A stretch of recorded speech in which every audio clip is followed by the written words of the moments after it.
একটা ভালো খবর দিই আপনাদের, পুজোয় ভারী বৃষ্টি হচ্ছে না, আজ থেকে আবহাওয়ার উন্নতি।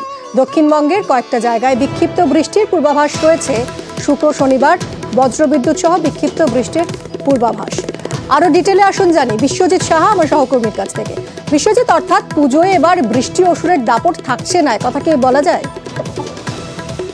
একদমই বৃষ্টির ভারী বৃষ্টির তো কোনো সম্ভাবনাই নেই। এক নাগারে বৃষ্টি বা ঘ্যানঘেনে বৃষ্টি, একটানা বৃষ্টির সম্ভাবনা একদম নেই, এমনটাই জানিয়ে দিল। কারণ সেভাবে কোনো সিস্টেম নেই, যদিও একটি ঘূর্ণাবর্ত রয়েছে, এটিও সরে যাবে।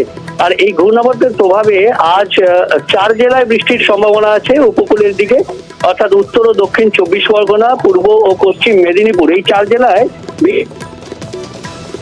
সম্ভাবনা রয়েছে। তবে বাকি জেলাতে আজ থেকে অর্থাৎ সোমবার থেকে শুক্রবার পর্যন্ত বৃষ্টির সম্ভাবনা কার্যত নেই বললেই চলে।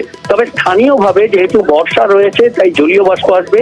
স্থানীয়ভাবে বজ্রগর্ভ মেঘ থেকে 2-1 পশলা হালকা বৃষ্টির সামান্য সম্ভাবনা কোথাও কোথাও বিক্ষিপ্তভাবে হতে পারে। উত্তরবঙ্গেও একই পরিস্থিতি। শুক্রবার পর্যন্ত সম্ভাবনা নেই। পার্বত্য এলাকার জেলাগুলিতে বৃষ্টির সম্ভাবনা। বেশ, অনেক ধন্যবাদ বিশ্বজিৎ।